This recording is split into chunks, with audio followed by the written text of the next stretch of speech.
हरियाणा विधानसभा चुनाव की तारीखों का ऐलान हो गया है और इसी बीच एक बार फिर से राम रहीम को चुनाव से पहले 21 दिन की फरलो मिल गई है।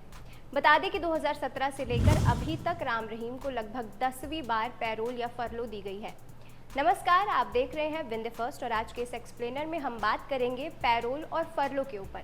इस वीडियो में हम जानेंगे कि किसी भी अपराधी को पैरोल या फरलो क्यों दी जाती है, पैरोल और फरलो में क्या अंतर होता है और हमेशा चुनाव से पहले राम रहीम को फरलो कैसे मिल जाती है। राम रहीम, जिसे कि 2017 में 2 साथियों से रेप में 20 साल की और एक पत्रकार के मर्डर के केस में उम्र कैद की सजा हुई थी, जिसके बाद से राम रहीम जेल में कैदी है। हालांकि अपनी सजा में से 254 दिन यानी कि लगभग 8 महीने वो जेल के बाहर रह चुका है। वजह जेल प्रशासन और सरकार से फरलो और पैरोल की स्वीकृति। जी हां, जेल जाने के बाद से राम रहीम को 10 बार पैरोल और फरलो की मंजूरी दी जा चुकी है।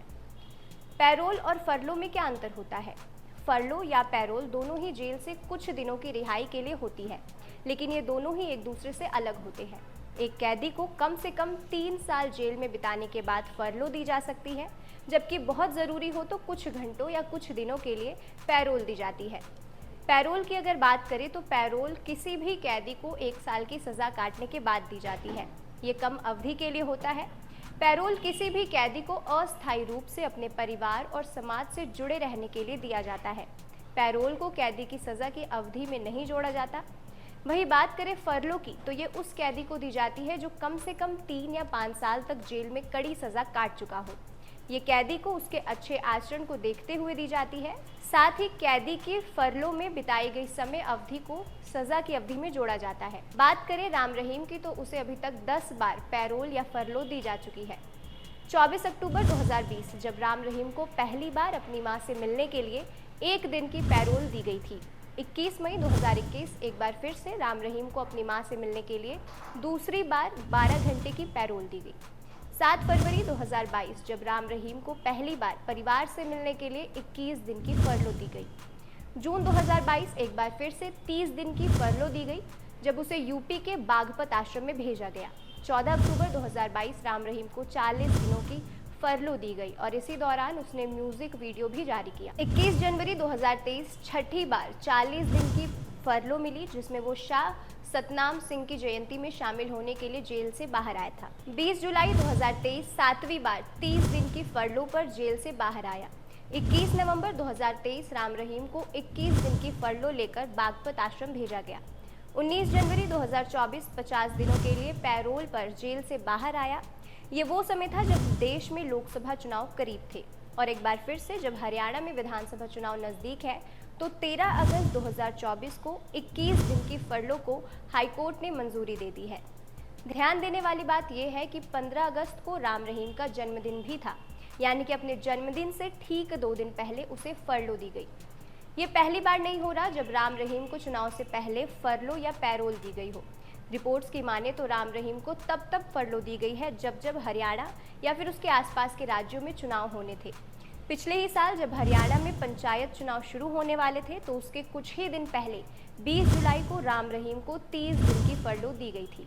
इतना ही नहीं, 15 अक्टूबर 2022 में भी पंचायत चुनाव और आदमपुर उपचुनाव से पहले उसे 40 दिन की फरलो दी गई।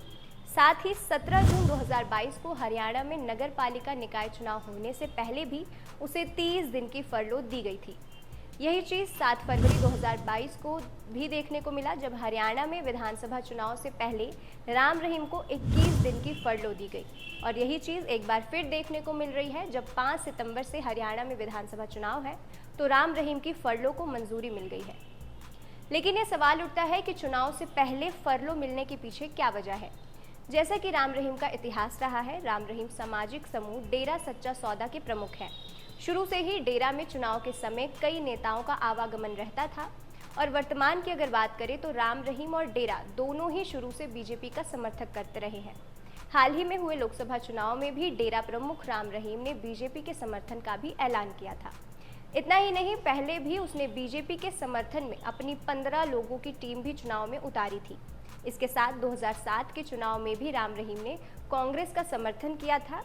इस तरह ये देखा जा सकता है कि राम रहीम का शुरू से ही, जब वो बाबा था तब भी और जब वो अपराधी है तब भी, उसका पॉलिटिकल कनेक्शन रहा है और यही वजह है कि हर चुनाव से पहले किसी न किसी बहाने से उसे जेल से रिहाई मिल ही जाती है।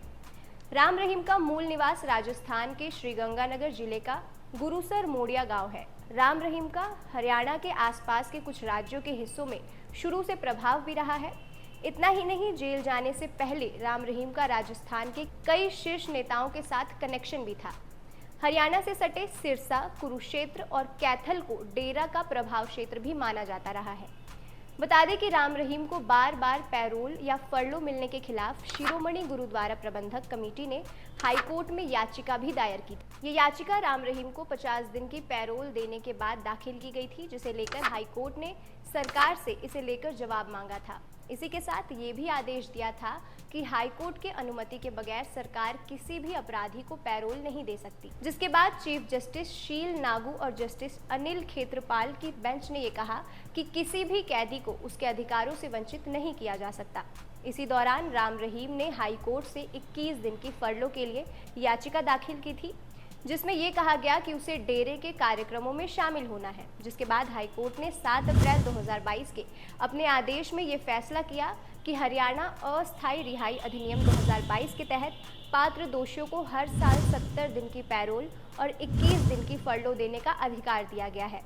डेरा प्रमुख के 20 दिन की पैरोल और 21 दिन की फरलो पहले से ही विचाराधीन है। सोचने वाली बात तो यह है कि भारत एक लोकतांत्रिक देश है, जहां देश का संविधान सबके लिए बराबर है।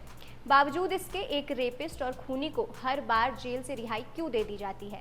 कैसे कोई अपराधी जेल से बाहर आता है, सत्संग करवाता है, साथ ही म्यूजिक वीडियो तक बना सकता है? बावजूद इसके सरकार इसके विरोध में स्ट्रिक्ट एक्शन लेने के बदले खुद चुनाव से पहले बाबा का आशीर्वाद लेने पहुंच जाते हैं। इन सवालों पर आपकी क्या राय है, हमें कमेंट सेक्शन में ज़रूर बताएं और ऐसे ही एक्सप्लेनर्स के लिए देखते रहिए विंध्य फर्स्ट।